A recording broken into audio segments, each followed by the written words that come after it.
The Pacific Ocean, February 17, 1944. Before dawn, the horizon glowed faintly red, an omen of what was to come. Operation Hailstone, the massive U.S. Navy assault on Truk Lagoon, was about to begin. For years, Truk had been the Gibraltar of the Pacific, the central hub of the Imperial Japanese Navy. But by mid-1944, it was about to become one of history's forgotten graveyards. At 8:30 a.m., the first wave of aircraft from the USS Enterprise, USS Yorktown, and USS Essex roared across the sky. Over 500 planes, Hellcats, Avengers, and Dauntless bombers screamed toward their targets. Beneath them, more than 60 ships maneuvered into position, the water churning white as destroyers and cruisers opened fire. The attack was meant to cripple Japan's ability to wage war in the Central Pacific. But within the thunder of explosions and black columns of smoke, something else was happening. A small classified reconnaissance mission had been launched, hidden even from most of the fleet's logs. Commander Alan Rhodes, a 33-year-old naval intelligence officer from Connecticut, had been assigned to lead a 5-man team. Their orders came directly from Admiral Raymond Spruance himself: infiltrate the lagoon's western perimeter and confirm reports of a sunken Japanese heavy cruiser believed to be carrying codebooks and encrypted communications. The cruiser's name was Katori Maru, lost weeks earlier under mysterious circumstances. Rhodes' team was to recover what they could before the main bombing run obliterated any trace. The plan was as delicate as it was dangerous. Using a converted PT boat and modified diving gear, the team would slip into the lagoon before the bombing began. But coordination was impossible amid the chaos. Communications were brief and coded, short bursts of static followed by the words Echo 9 moving. The last clear message came at 0912 hours, entering Grid 7 visibility low. By midday, the sky over Truk was a wall of fire. Japanese ships erupted one after another, ammunition magazines detonating like volcanoes beneath the waves. From the deck of the Enterprise, Rhodes' radio operator, Ensign Paul Grayson, tried repeatedly to reach his commander. All he received in return was a garbled fragment: Echo 9 lost, still shadows below. Then silence. For decades, historians have called Operation Hailstone the Pearl Harbor of Japan. It was devastating. Over 250 aircraft destroyed, 40 ships sunk, and thousands of Japanese personnel lost. But within the Navy's after-action reports, there's a small entry marked Classified Annex B. It references a reconnaissance detachment, status unknown. No further details. No coordinates. No names. Just that word, unknown. A surviving pilot, Lieutenant Harold Vickers, later recalled the eerie sight from his Hellcat cockpit. The lagoon burned beneath us, but in one area there was no fire, just dark water. It was like something swallowed the light. His remark, recorded in a post-war interview, has fueled decades of speculation about what really happened to Commander Rhodes' team. The chaos of Hailstone masked many small operations, code recoveries, signal interceptions, even secret retrievals of enemy documents. But the Rhodes mission was different. It was unofficial, almost invisible. The only proof it existed lies in a faint pencil note found in Spruance's personal log, now housed in the Naval War College archives. Our unit. Success critical. Silence essential. Historians today believe Rhodes' assignment was linked to pre-war U.S. code-breaking efforts. By early 1944, the Allies had already cracked Japan's JN-25 naval cipher, yet analysts suspected another system, possibly used for secret fleet movements, was still active. If the Katori Maru held that codebook, retrieving it could shorten the war by months.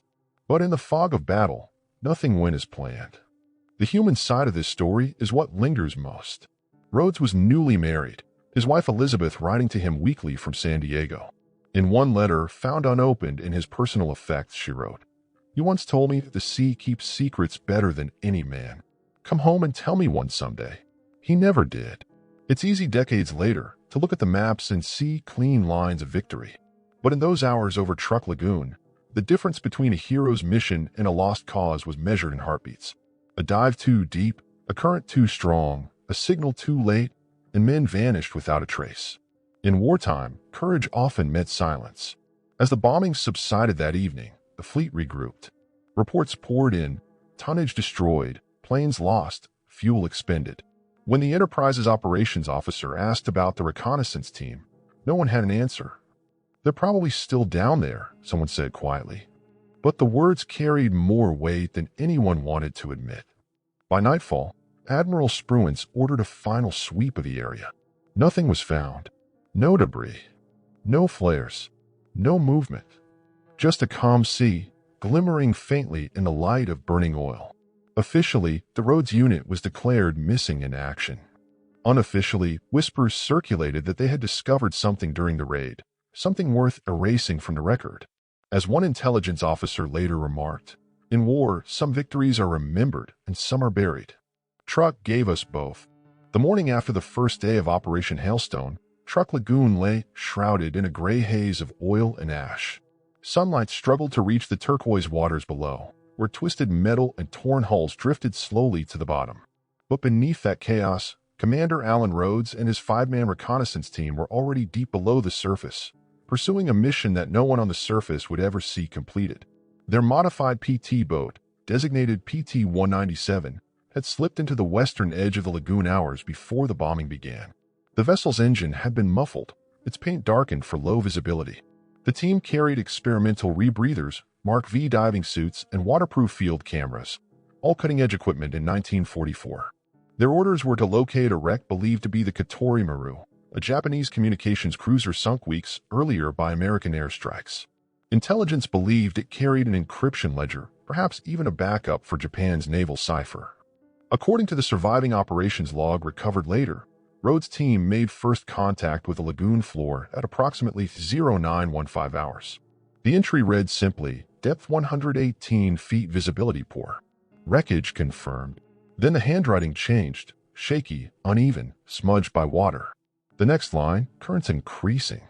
Proceeding inside, one of the divers, Chief Petty Officer Daniel McAllister, was known for his calm under pressure. His last recorded note, written in pencil on waterproof film, read, "Saw movement in the hold. Looked like air or oil pockets. Hard to tell. Everything here breathes." The film was later found in a debris field 400 yards from the wreck site, one of the only physical remnants of the mission. As the fleet's bombardment intensified above, Rhodes' team lost contact with PT-197. Radio transmissions became garbled, their frequencies overwhelmed by radar and signal jamming from the aerial offensive.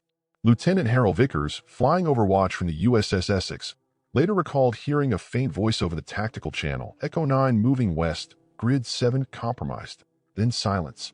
Divers who later examined the lagoon reported the same treacherous environment, razor-sharp metal, unpredictable pressure changes, and toxic fuel slicks that could disorient even the most experienced men. The water itself seemed to fight them.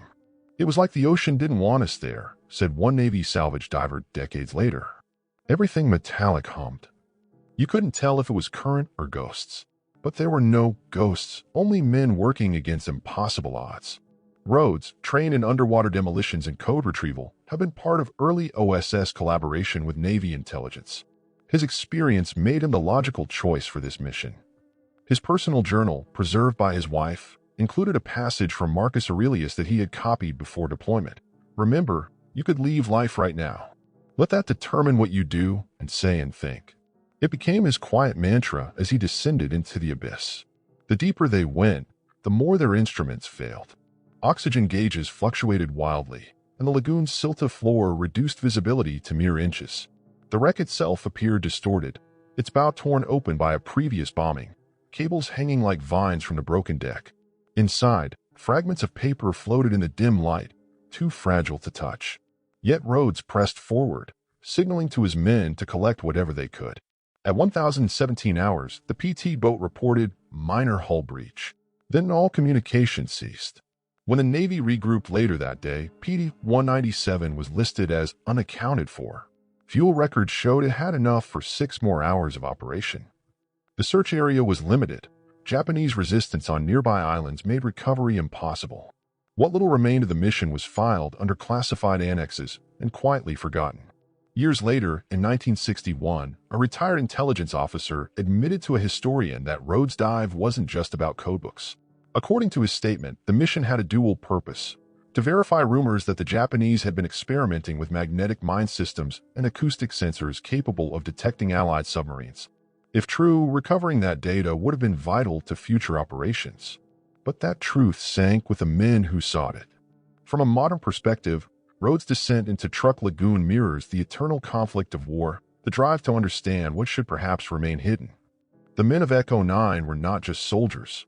They were explorers of a dark, forbidden world beneath the waves. Their courage was born not from glory, but from duty and a quiet understanding that some knowledge must be earned with risk. In a recovered dive slate fragment, someone had etched a final message: pressure's rising. Feels like the sea's breathing with us. We go deeper. That line, found decades later by marine archaeologists, remains one of the last records of the team's existence. What happened next, whether they discovered the Katori Maru's codebooks or something else entirely, would vanish with them into the deep silence of Truck Lagoon. When the fleet sailed away 2 days later, the water calmed. The explosions faded. But in the depths, beneath the coral and steel, 5 men were still missing, and the Navy's most secret operation had become one of its quietest disappearances. By dawn on February 18, 1944, Operation Hailstone was officially declared a decisive victory. The U.S. Navy had crippled Japan's forward base in the Central Pacific, over 250 aircraft destroyed, more than 40 ships sunk, and vital supply lines severed. Admiral Spruance's after-action report called it a triumph of precision and preparation. Yet within the thick stack of operational summaries and damage assessments, there was one silent gap, a small, unremarkable line item marked simply, Recon Detachment, Echo 9, no contact. 4 weeks after the raid, inquiries trickled through the fleet. PT-197 and its crew had vanished without distress call or signal flare. The area around Truck Lagoon had been searched by reconnaissance planes, but no trace appeared. No wreckage, no oil slick, not even drifting debris. For the Navy, it was a statistical anomaly. For the men who knew Commander Rhodes personally, it was something far more haunting. In March 1944, a classified meeting was held aboard the USS Enterprise between Admiral Spruance's intelligence staff and naval communications officers. The subject, Echo 9. Spruance listened silently as his subordinates presented conflicting reports. One radar operator from the USS Monterey claimed to have detected a faint subsurface echo moving westward from the lagoon at 2,300 hours, February 17th. The contact was small, steady, and seemed to rise and fall slightly in depth. Too slow for a submarine, too controlled for debris. It was moving like it had purpose, the operator said. Then it just vanished. The report was dismissed as interference from wreckage or an atmospheric anomaly. But months later, the same radar technician privately told an intelligence clerk, "I swear it was them. Echo 9 was moving out. They weren't lost. Not then." Confusion deepened when the Navy's radio intelligence section logged a faint signal on February 18th, received by the listening post on Majuro Atoll, a single word, transmitted in a short burst, proceeding. The signal's strength and frequency matched those used by P-197. No coordinates followed. No response came after. It was the last possible sign that Rhodes or his team had still been alive. Historian Lieutenant Commander Robert Lee, who later reviewed the operation's declassified fragments, wrote in his 1978 book Shadows over the Lagoon, "Hailstone was a clean victory on paper, but war's paper always tears. The unexplained echo, the fragmentary signal, they suggest something unfinished, something quietly redacted from history." Officially, the Navy closed the case in June 1944, listing the crew as missing in action, presumed drowned. But in the intelligence community, rumors persisted. Some believed the team had made an emergency landing on one of Truck's outer reefs and were captured by Japanese forces. Others speculated their PT boat, damaged during the bombardment, had been pulled out to sea by the violent currents, leaving them stranded among uncharted atolls. The most intriguing theory came years later from declassified OSS correspondence. In one letter dated 1951, an officer referred to Project Lantern, a short-lived initiative studying underwater concealment technologies based on lost wartime data recovered post-Truck. No documents linked the project directly to Rhodes, but the timing and references were uncanny. Some researchers believe Echo 9 may have stumbled upon sensitive Japanese prototypes or signal systems during their dive, discoveries the U.S. later sought to conceal for Cold War advantage. For the families of the lost men, none of that mattered. Elizabeth Rhodes, Alan's widow, received a folded flag and a letter signed by Admiral Nimitz himself. "Your husband served with honor in the face of great peril." His courage contributed to the success of the Pacific campaign, but the personal grief never left her. In her private correspondence, she wrote, "I can accept death. What I cannot accept is disappearance. The sea holds him like a secret it refuses to tell." Modern researchers at the Naval Historical Center have revisited the case multiple times, using sonar and advanced imaging to map the lagoon's wrecks. Yet the PT-197 has never been located. What they have found, however, are inconsistencies in wartime coordinates, grid squares altered, dive logs edited, and fragments of microfilm sealed under national security status for nearly 50 years. There is a saying among naval divers, "The ocean remembers everything, but it tells nothing." For Commander Rhodes and his men, it seems the silence of Truck Lagoon became both grave and witness. The final intelligence memo filed on Echo 9 ends with one cryptic note: "Unverified radar contact west of Truck. Object submerged. Presumed non-hostile. No further pursuit." To this day, historians debate whether that contact was merely debris or the faint, fading trail of a mission that refused to die quietly. By the late 1960s, 2 decades of silence surrounded the events at Truck Lagoon. Operation Hailstone had long since passed into history as one of America's great naval victories, and the Pacific had moved on, its wrecks transformed into coral sanctuaries and divers' playgrounds. But in 1968, a quiet tremor shook the calm surface of that history. Declassified files from the U.S. Navy's Office of Naval Intelligence, part of a broader release under the Freedom of Information Act, revealed something extraordinary. Fragments of a Japanese military report describing American divers captured during counter-salvage operations, February 1944. The document, translated from a torn naval log recovered after the war, was brief, barely a page. Yet the implications were enormous. It described an incident on Eaton Island, one of Truck's smaller airfield outposts, where foreign personnel in diving suits were reportedly detained by Japanese shore patrols. The report ended abruptly, citing further interrogation ordered by Imperial Command. No follow-up document was ever found. When naval historian Lieutenant Colonel Mary Haskins, then a young researcher at the Naval War College, came across the file, she was stunned. For 24 years, the disappearance of Commander Rhodes and his men was considered a closed case, she later wrote. But this report suggested they might not have drowned at all. They might have been taken alive. Her 1972 article, "The Vanished Divers of Truck," quietly challenged the official story. The release sparked renewed investigation. Journalists from the Honolulu Advertiser and Stars and Stripes requested comment from the Navy, but officials dismissed the report as enemy misinformation. Still, several inconsistencies remained. One Navy translator noted that the Japanese term used for captured, Hashiku Sareta, was specific to naval prisoners, not infantry captives. Another archivist pointed out that the date on the log, February 18th, aligned exactly with the day the U.S. fleet had withdrawn, suggesting the alleged capture happened after the main battle ended, when isolated Japanese patrols still held small islands. In an interview years later, Haskins recalled a senior admiral's warning during her research: "Some wrecks are better left undisturbed. The sea keeps things quiet for a reason." She never forgot that remark. It became the closing line of her later book. Truth in wartime is the first casualty. And sometimes it's buried under coral, but not everyone accepted the Japanese log at face value. Critics argue that no American equipment or identification was ever found in Japanese archives or post-war POW records. Others pointed to inconsistencies in the phrasing, suggesting the report could have referred to downed aviators mistaken for divers. Yet, a small group within naval intelligence quietly reopened the Echo 9 file, this time under a new classification: Special Activities, Pacific Anomalies. In 1970, a retired intelligence officer anonymously told the Associated Press, "We knew there were survivors. What we didn't know was who wanted them found." The quote was retracted 2 days later, but it fueled speculation that Rhodes' mission may have intersected with operations far beyond code recovery, possibly tied to early submarine detection systems or counterintelligence efforts involving capture technology. For Elizabeth Rhodes, now living in California, the declassified documents brought little comfort. In a rare televised interview, she spoke softly, holding her husband's photo in hand. "If they were alive, even for a day longer than we thought, then their courage is even greater than the Navy ever said. But I'd rather know the truth than live with a myth."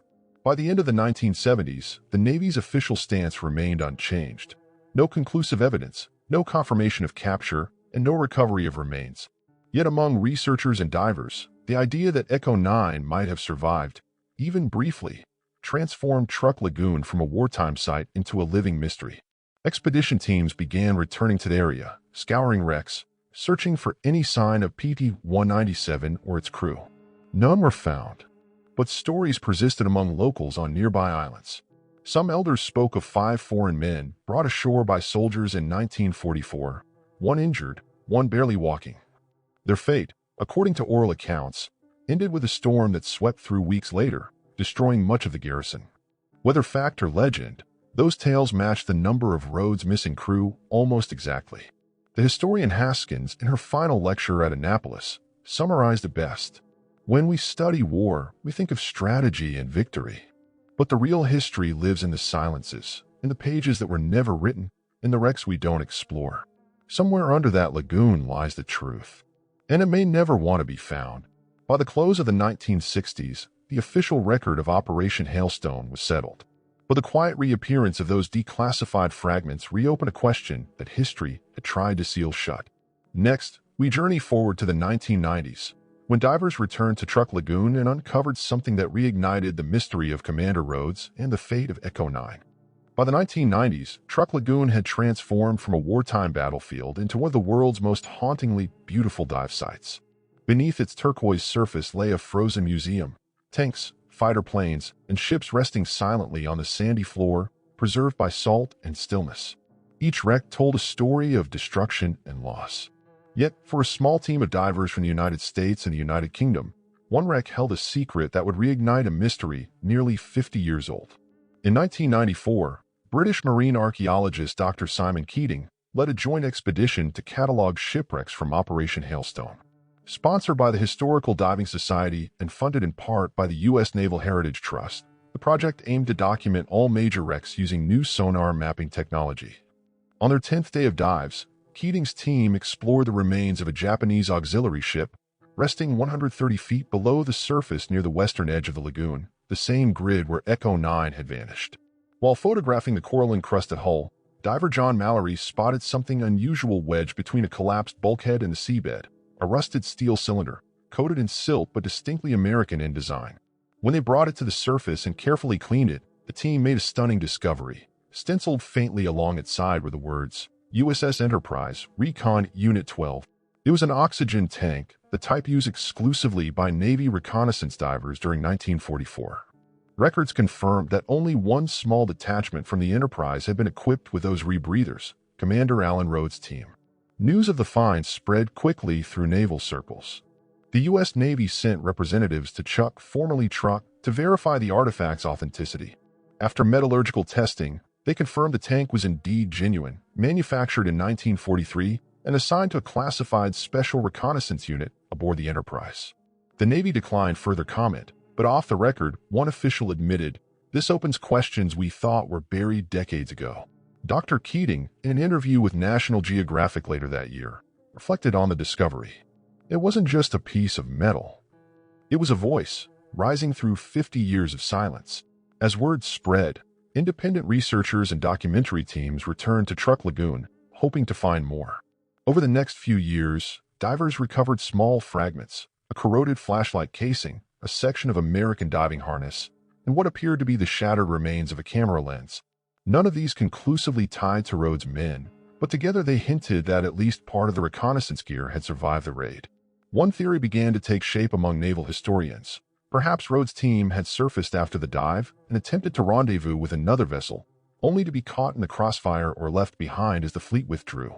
Another, more controversial theory suggested that after discovering sensitive materials, possibly Japanese signal technology or encryption prototypes, the team was ordered to remain silent, and their disappearance intentionally left off the record. A retired naval intelligence analyst, interviewed anonymously for a 1998 documentary, offered this cryptic comment. Sometimes in war, a secret is too valuable to recover. Better it stay under 1,000 feet of water than in the wrong hands. The emotional gravity of these revelations was not lost on those who followed the story. The families of the missing men, now elderly or second generation, were contacted by naval historians and given the opportunity to view the recovered artifacts. Elizabeth Rhodes had passed away years earlier, but her granddaughter attended the presentation ceremony at the Naval Museum in Washington, D.C. Standing before the oxidized tank, she said simply, he didn't disappear. The ocean just kept him safe.